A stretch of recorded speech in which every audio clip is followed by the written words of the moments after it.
नाही कॅमेरा येऊ दे ना। Madam camera. मैडम स्पीकर, मैं आज इस सदन में क्रोध, वेदना और अपमान की भावना लेकर खड़ी हूँ। अपमान उन सिपाहियों का जिनको सीज फायर की ऑर्डर अपने देश के प्रधानमंत्री से नहीं बल्कि एक विदेशी से मिली। वेदना उन परिवारों की जिन्होंने पहलगाम के आतंकी हमले में अपने परिजनों को खो दिया। और क्रोध इस सरकार पर जो आज तक पहलगाम के आतंकी हमलावरों को न पकड़ पाई है और ना ही उनके कुछ सुराग ढूंढ पाई है। ऑपरेशन सिंदूर नाम सुनने में देशभक्ति का लगता है, लेकिन असल में ये सिर्फ मीडिया पर किया सरकार का एक तमाशा था। कोई नहीं बता रहा है कि इस ऑपरेशन में हासिल क्या हुआ, कितने आतंकी पकड़े गए, हमारे कितने फाइटर जेट्स गिराए गए, कौन जिम्मेदार है, कौन किसकी गलती है। इसका हिसाब देने का दायित्व इस सरकार का है, मगर देश में सवाल पूछने पर ही पाबंदी है, क्योंकि ये सरकार सवाल सुनना ही नहीं चाहती है, बल्कि ये सरकार जवाबदेही से ही भागती है। अध्यक्ष महोदय, आज की परिस्थितियों को देख मुझे रोम में बने कॉलिसियम की याद आती है। विश्व की सबसे अविस्मरणीय और पुरानी इमारतों में एक है। रोम में बनी कॉलिसियम मनुष्य की कल्पकता और निर्माण क्षमता का एक अभूतपूर्व मिसाल है, पर इसके अलावा वो एक गंदे और घिनौनी राजनीति का भी प्रतीक है। कहा जाता है कि इसका निर्माण उस समय की जनता को खेल और मनोरंजन में उलझाए रखने के लिए किया गया था, ताकि जनता का मूल मुद्दों पर से ध्यान भटक जाए। कुछ ऐसा ही आज हमारे देश की सरकार करती प्रतीत हो रही है। पर अब खेल और मनोरंजन ही काफी नहीं है। किसी महत्वपूर्ण इलेक्शन के पहले आतंकी हमला और फिर सरकार की जवाबी कार्रवाई। आतंकी आए कहां से, कहां गए, ये सरकार को कुछ नहीं पता, पर हमें पड़ोसी देश पर आक्रमण करना है और उसके आधार पर वोट बटोरने हैं। पहलगाम के आतंकी हमले में मारे गए बेगुनाहों की अभी चिता भी ठंडी नहीं हुई थी कि देश के प्रधानमंत्री बिहार में चुनावी रैली संबोधित करने गए। कोई जिए कोई मरे, इनको कुछ फर्क नहीं पड़ता। ये 24/7 चुनावी मोड में रहते हैं।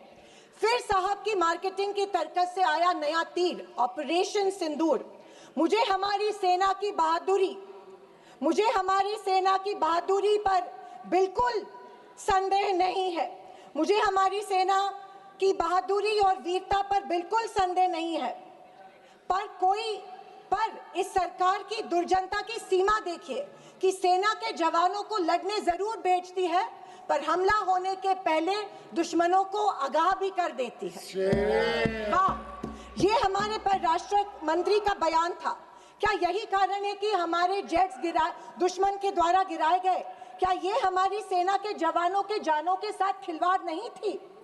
खैर, जो इंसान मानता हो कि इस सेना के जवान की तुलना में एक व्यापारी ज्यादा खतरा मोल लेता है, उससे हम अपेक्षा ही और क्या करें।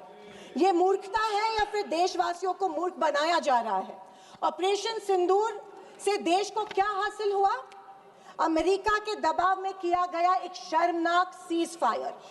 फॉरेन पॉलिसी ऐसी कि मित्र देशों ने आतंकवाद की निंदा तो की, पर पाकिस्तान की नहीं।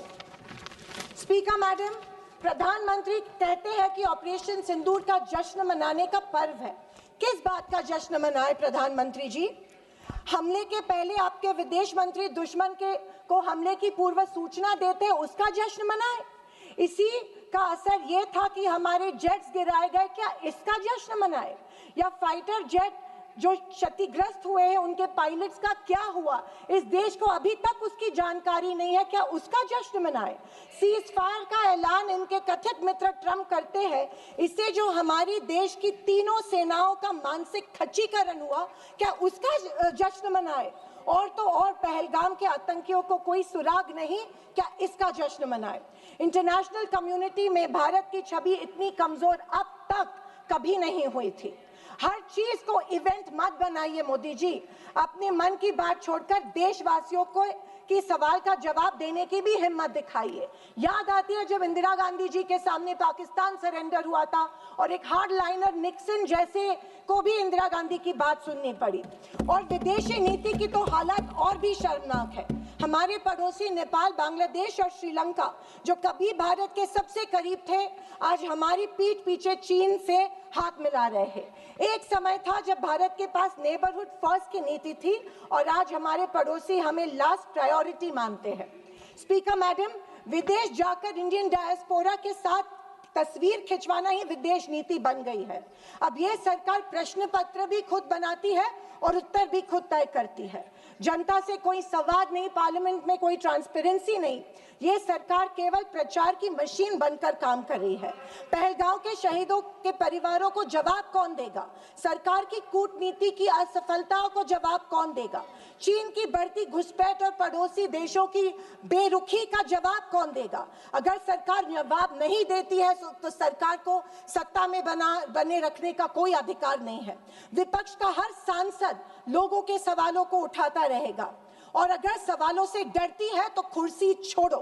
ये कुर्सी, ये पद जवाबदेही का है, सिर्फ इवेंट सेलिब्रेशन का नहीं है। और अंत में मैं इतना ही कहना चाहती हूँ कि आवाज न सुनी हमारी, कुछ गम नहीं। आवाज न सुनी हमारी, कुछ गम नहीं। मजलूमों की चीखें तो सुन लीजिए। मन की बातें बहुत कर ली साहब, वक्त मिले तो देशवासियों की गुहार भी सुन लीजिए। थैंक यू महोदय। जय हिंद। श्री सुनील तटकरे जी।